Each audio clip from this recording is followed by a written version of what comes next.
Buenas tardes, amigos de las redes sociales de RPP Noticias. Bienvenidos a una nueva edición del Jueves Internacional. El día de hoy es un programa muy importante porque vamos a conversar con la micóloga e infectóloga Elisa Cabeza. Ella viene de Uruguay y está con nosotros para explicarnos un poco cómo es la situación de la pandemia de la COVID-19 en este país. Bienvenida, Elisa. Buenas tardes. Hola, buenas tardes. Muchas gracias por la invitación. ¿Qué tal? No, gracias a ti, más bien por acompañarnos. En primer lugar, lo que yo quería preguntarte es cuál es la situación actual de la pandemia en Uruguay, Ujú. cuáles son las cifras de contagios y también de fallecidos. Bien. En Uruguay, lamentablemente, somos el peor país del mundo en este momento en cuanto a la epidemiología de la pandemia por COVID-19. Estamos teniendo alrededor entre 3.000 y 4.300 casos por día de nuevos casos de COVID. Y estamos teniendo alrededor entre 40 y 60 defunciones diarias, fallecimientos diarios. Ayer se confirmaron 52 fallecimientos relacionados a la COVID. Hoy en día, hasta ayer, hasta los números que conocimos ayer, tenemos aproximadamente unos 4.300 fallecidos, uruguayos fallecidos por COVID-19. La verdad que estamos en el peor momento de la pandemia en Uruguay.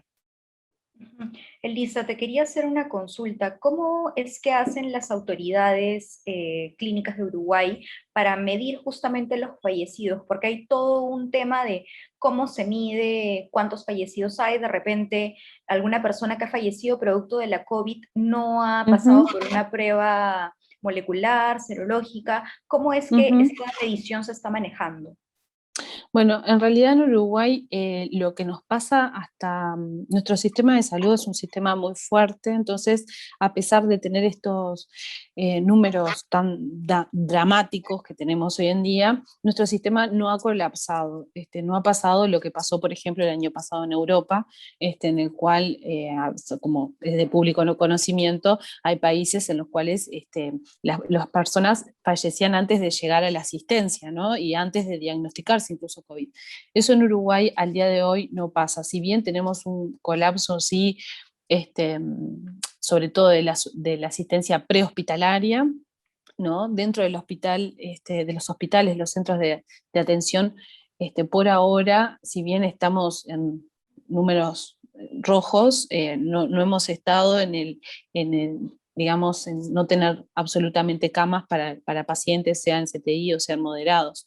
Nuestro sistema además tiene una complementariedad entre el subsector público y el subsector privado que hace que si no hay camas, por ejemplo, en el público, los pacientes del público van al sector privado tanto para un sector de moderados como para una unidad de cuidados críticos. Entonces, esa complementariedad y esa robustez de nuestro sistema ha hecho que no lleguemos a colapsar al momento de, por ejemplo, tener COVID fallecidos sin diagnosticar. Los fallecidos, realmente la enorme mayoría fallece estando ingresado en las instituciones médicas. Tenemos algunos fallecidos en domicilio, pero la verdad es que son pocos y son sobre todo vinculados a la tercera edad o pacientes que se ha definido de alguna manera no trasladar. Eh, porque lo ha definido la familia o porque lo ha definido el propio paciente, pero en verdad casi todos los fallecidos que tenemos, la enorme mayoría, son en las instituciones médicas y bueno, y confirmados, ¿no? No hay un subregistro en nuestro país de los fallecidos por COVID, quiero decir. Eso Entiendo. lo tenemos bien, bien controlado. Además, el ministerio tiene también ateneos en los cuales se evalúan los muertos, o sea, los fallecidos también, como para tener claro en qué momento el COVID, por qué fue lo que desencadenó realmente la muerte, si fue alguna complicación intrahospitalaria, o sea, que también eso se está monitorizando a permanencia. Entiendo, Elisa. Bueno, acá en el Perú, uno de los grandes problemas que tuvimos durante la primera y parte de la segunda ola de la pandemia fue la Ujú, falta de oxígeno. ¿Este ujú. problema se ha dado en Uruguay? No, aún no. Tuvimos unas semanas en las cuales estuvimos al límite el mes pasado, pero por ahora no es un problema. Pero bueno, ya te digo, con estos números, no sé qué va a seguir sucediendo, porque la verdad es que no tenemos por parte del Poder Ejecutivo medidas que, en realidad las medidas que están planteadas hoy en día no creemos que sean beneficiosas en corto plazo para disminuir el número de nuevos casos y de fallecidos. Nos parece que faltan medidas que hagan que realmente reduzca la movilidad en Uruguay y que eso pueda disminuir el número de nuevos casos. Eso hoy por parte del Poder Ejecutivo no está planteado, entonces no somos muy optimistas en cómo va a ser la evolución de esto. Elisa, aparte de las medidas de movilidad que me estás comentando, en tu opinión, ¿qué otras medidas se tendrían que tomar para frenar este crecimiento de contagios y fallecidos de la COVID? Uh-huh. En realidad nosotros somos uno de los pocos países que no hizo un lockdown en ningún momento. ¿Sí? Somos uno de los pocos países que la política fue mantener todo abierto. Se cerraron sí algunos centros comerciales el año pasado, sobre todo los shopping, se cerraron los free shop de la frontera, tuvimos las fronteras cerradas en algún momento, pero fuimos uno de los pocos países, sobre todo de Latinoamérica, que logró mantener las clases, por ejemplo, presenciales durante buena parte del año. Siempre se trató de que las medidas restrictivas no fueran tan restrictivas. Eso creo que durante un tiempo se podía mantener, sobre todo el año pasado. Hoy es otra la situación.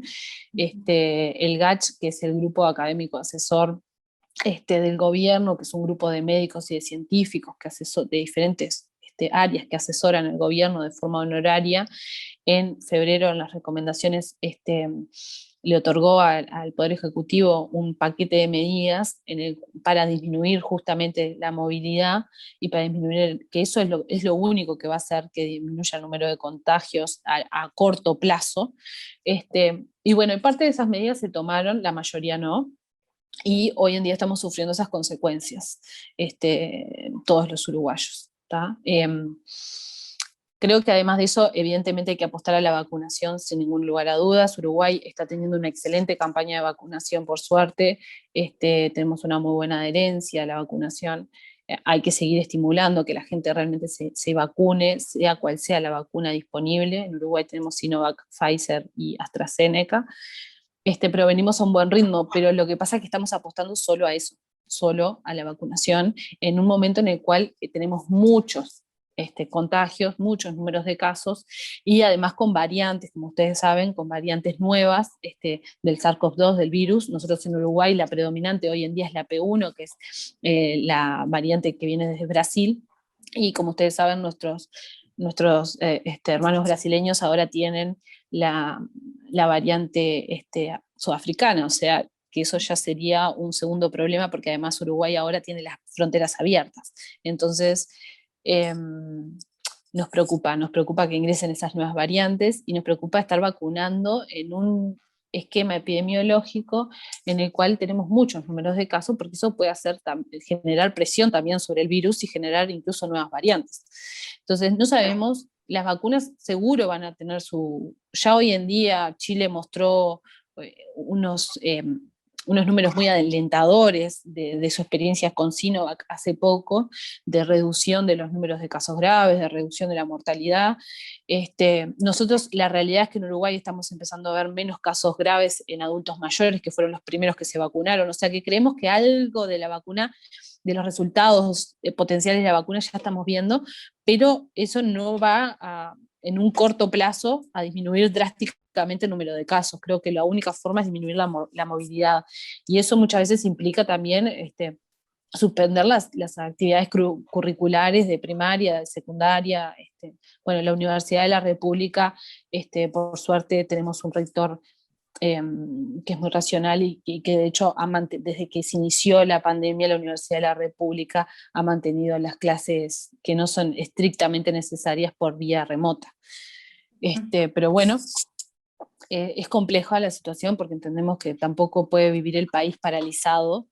Claro. 2 años, pero bueno, nosotros justamente tuvimos la suerte de manejar inicialmente muy bien esta pandemia el año pasado, y hoy nos parece que es otra la situación y que deberían de ser otras las medidas también.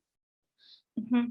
Hablando precisamente de la vacunación, en el Perú estamos vacunando a personas mayores de 60 años, esperemos que pronto se abra la vacunación para mayores de 55 y de Ujú. 50. ¿En qué etapa están en Uruguay con respecto a la vacunación? Bien, en Uruguay dependió un poco la estrategia de la vacuna que llegó primero. ¿Tá? Ujú, De acuerdo a lo que llegó fue con lo que se empezó a vacunar. Como llegó primero Sinovac, ujú. se empezó a vacunar a el personal esencial no médico, o sea, policías, bomberos, militares, eh, todos los docentes de primaria, de secundaria. Entonces entró una población que en realidad con un grupo etario muy diverso, ¿no? Desde personas jóvenes hasta los 80 años, básicamente. O sea, todos los que se encuentran en actividad, ¿no? Que en Uruguay es hasta los 65,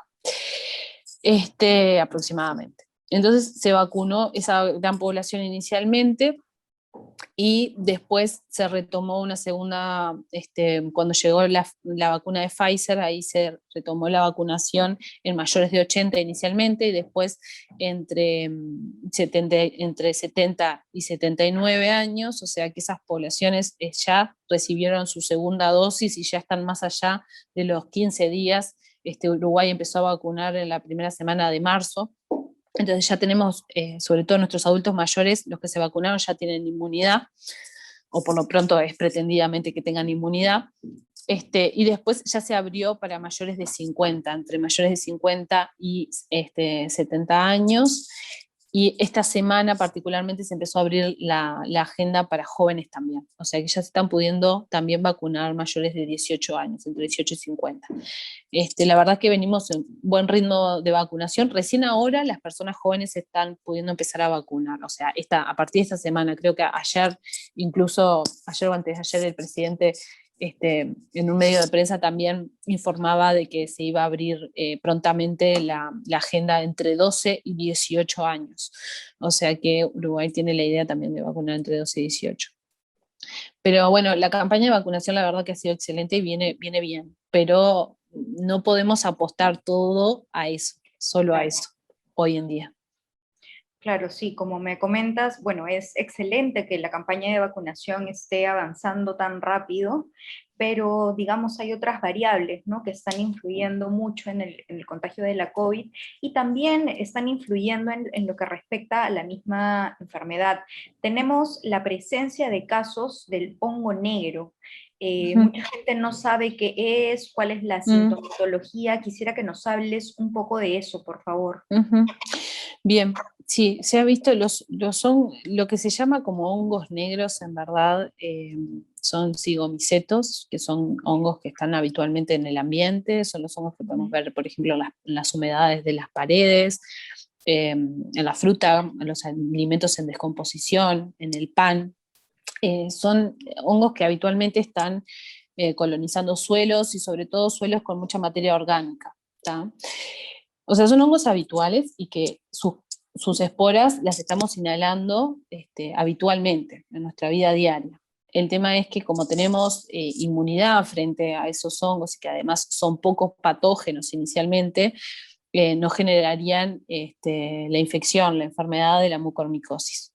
Hay muchos tipos de mucorales o cigomicetos, que es la forma correcta, que generan esta patología mucormicosis, que popularmente ha sido llamada como el hongo negro.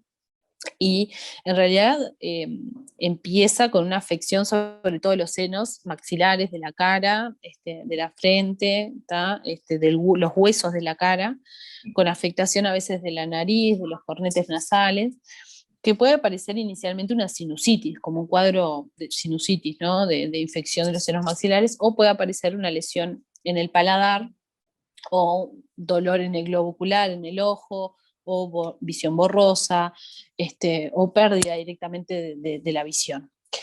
El problema de estos hongos es que son, una vez que logran invadir, que lo que se ha visto es que la COVID genera un estado de inflamación tal de los vasos sanguíneos que hace que estos hongos que están colonizando nuestros senos habitualmente puedan invadir de una forma más fácil. Entonces, por eso es que se ha encontrado esta relación, este vínculo tan fuerte entre la COVID y la mucormicosis. De hecho, India hasta hace unas semanas viene reportando más de 9.000 casos.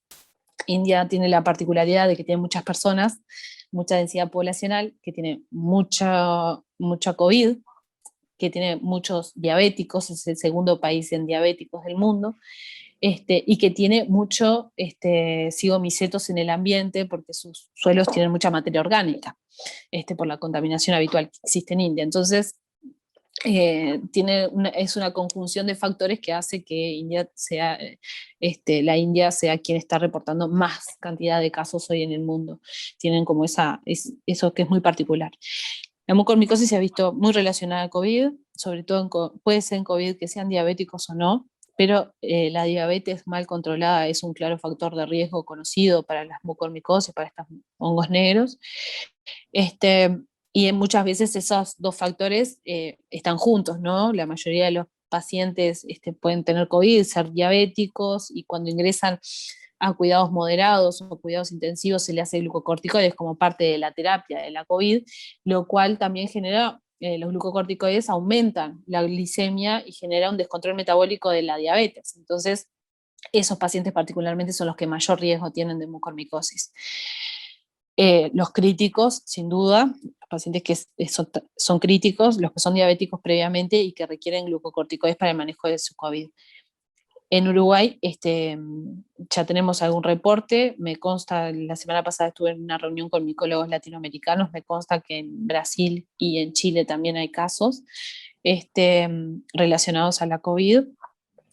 Y dentro de estos casos también hay pacientes que no son diabéticos y también hay pacientes que no han cursado un COVID crítico, por ejemplo. Entonces, ya el hecho de haber cursado una COVID, creo que a los médicos clínicos y si el paciente viene con una sintomatología de sinusitis o con una lesión en el paladar, tienen que hacernos rápidamente sospechar de que puede llegar a tener una mucormicosis, porque bueno, el pronóstico de los pacientes se juega en iniciar precozmente el tratamiento y sobre todo la cirugía para debridar, para sacar todos esos tejidos necróticos, que en realidad lo que hacen estos hongos es invaden los vasos, generan un trombo, infarto y necrosis y muerte de los tejidos. Entonces es fundamental la cirugía, que a veces también hay que colaborar, son varios equipos que tienen que entrar, a veces son los laringólogos, cirujanos de cuello, los neurocirujanos incluso. Así que es bien importante que haya una sospecha precoz para poder iniciar precozmente el tratamiento y bueno, los tratamientos quirúrgicos. Es una complicación que en realidad en los países que tenemos mucha COVID vamos a ver cada vez más frecuente, ¿no? Sí, claro. Esta enfermedad, como nos comentas, no es necesario que se dé un cuadro grave de COVID para que se presente y puede llegar a que exista una cirugía. ¿Existe otra forma de tratarla o No. la cirugía es la única alternativa? Uh-huh.